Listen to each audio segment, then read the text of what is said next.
Good morning. So, probably wonder about all the alphabets after our name.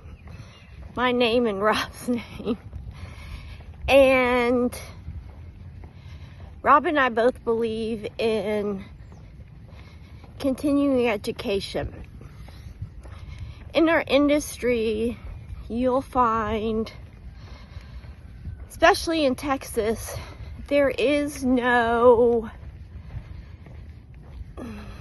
licensing, there's no requirements for anyone to call themselves a builder or a remodeler.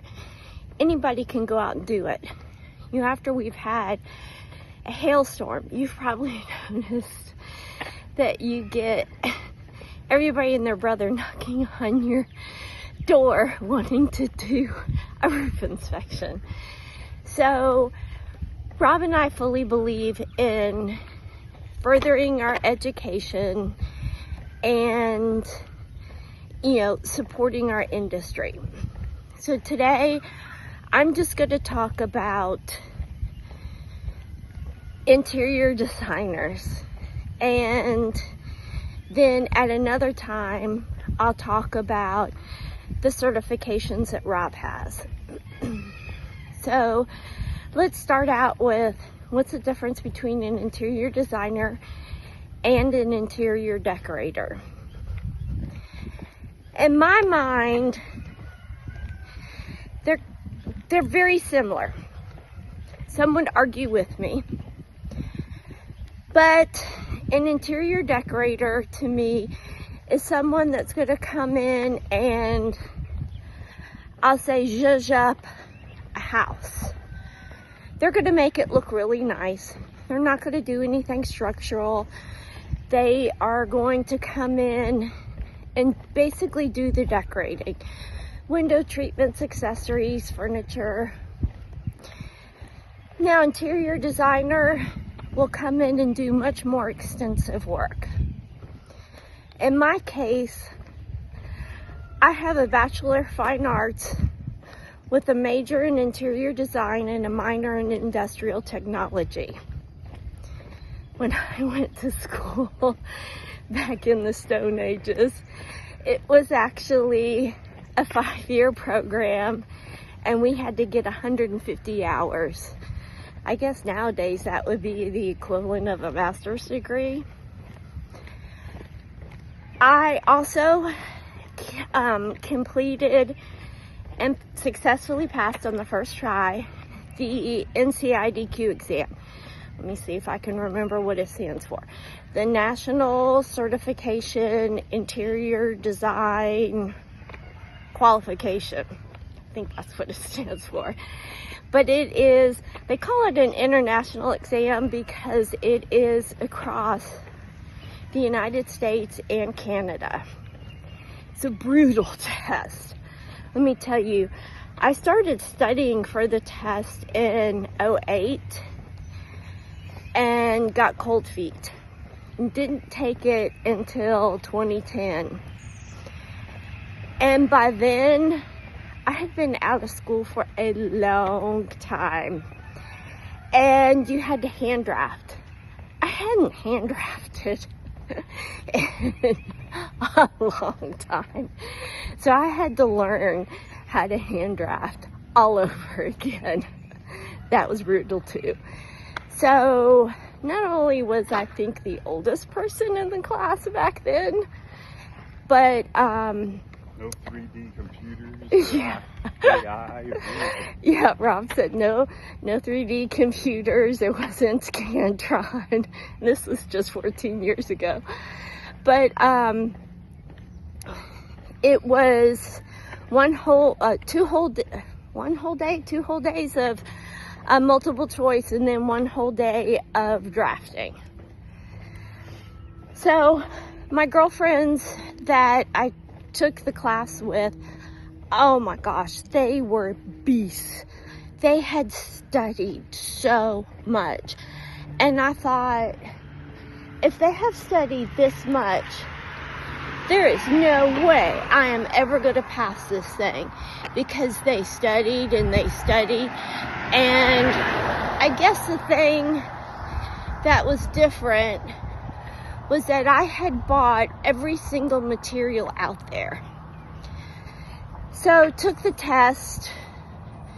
You know, I never know with tests, because, yeah, I just never know. So it takes a while for the results to come in. And my girlfriend called me one day. She said, did you get your results? I said, well, I don't know. I said, did they just come in? She said, yeah. So I ran out to the mailbox, got them, opened them, came screaming down the runway into the office, or driveway, and into the office. And Rob's like, shh, people are on the phone. And picked up my phone and told my girlfriend, I passed. And of course she hadn't. And boy, did I feel like crap. So, passed the exam.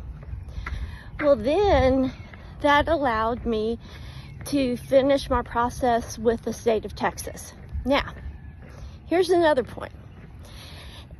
Many states allow you to become certified, registered. I don't know what they all are, but in Texas you can become a registered interior designer. So I am a registered interior designer with the state of Texas. What that means is I have the requisite number of hours, and I have passed the NCIDQ exam, and I get my minimum required education every year. And this education that I get every year is not just some education about foofy window treatments. You know, it is sustainable. It has to relate to health, safety, and welfare. A lot of it's about barrier-free materials, the environment. So I have 12 hours of that type of education I have to get every year, and they do audit because I have been audited. Then I also have my CAPS through the National Association of Home Builders, which is a certified aging in place specialist. To me, I don't think it should be aging in place. I think it should be accessibility for all, because especially now with multi-generational living again, you know, from the kids to our parents, we need to have it accessible for everybody. You know, just like us. We've got a 13-year-old, a 6-year-old, and an almost 2-year-old grandson. They definitely have different accessibility needs. So, and then our daughter, she isn't quite 5 feet tall.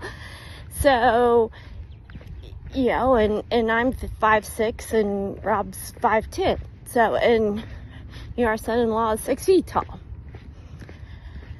So that's an interior designer. I could technically stamp interior plans for a commercial project. I don't work on commercial projects.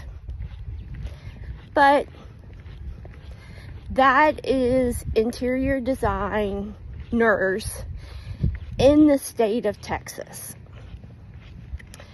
I do not personally believe that the term interior designer should be regulated. I'm good with, you know, anybody calling them that. I am all for registered interior designers, and I wish the public knew more what a registered interior designer was,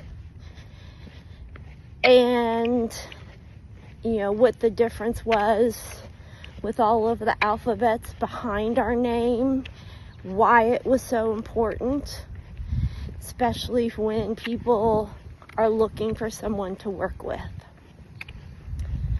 So, that is this morning's education on interior design. And it is a beautiful day again today. As y'all know, I absolutely love this time of the year. And